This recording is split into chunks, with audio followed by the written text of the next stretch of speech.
l'art de canaliser l'énergie du manque. Le manque est souvent perçu comme un vide à combler, une faille à réparer. Et si, au contraire, il était une source d'énergie précieuse, une force brute qui, canalisée, peut devenir le moteur de notre évolution. Lorsque nous éprouvons un manque d'amour, de reconnaissance, de sens, notre première réaction est généralement de chercher à le faire taire. Nous nous précipitons vers des substituts, des distractions, des compensations. Pourtant, cette énergie du manque contient une information essentielle sur nos aspirations profondes. Elle nous révèle ce qui compte vraiment pour nous, ce vers quoi notre être aspire. La sagesse consiste à ne plus fuir cette sensation, mais à l'accueillir comme un messager. Au lieu de combler le vide, apprenons à l'habiter, à écouter ce qu'il a à nous dire.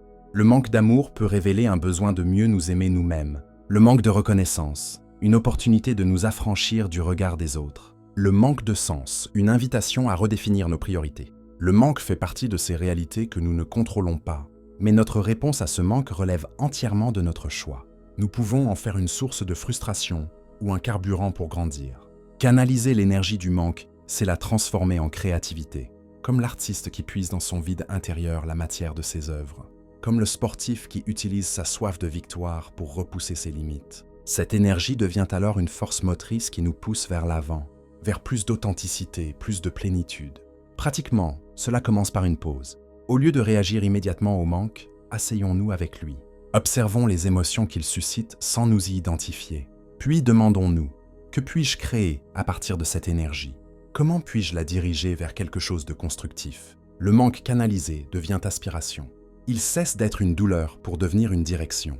Il nous montre le chemin vers ce que nous devons développer en nous-mêmes, vers les parts de nous qui réclament d'être reconnues et cultivées. Apprivoiser le manque, c'est apprendre à danser avec le vide. C'est découvrir que c'est souvent dans les creux que naissent les plus belles mélodies, que c'est dans l'acceptation de l'incomplétude que peut émerger la véritable plénitude. Quand le manque se présente, ne le voyons plus comme un ennemi, mais comme un allié, une énergie brute qui, canalisée avec sagesse, peut nous révéler à nous-mêmes et nous conduire vers une version plus riche et plus authentique de notre existence.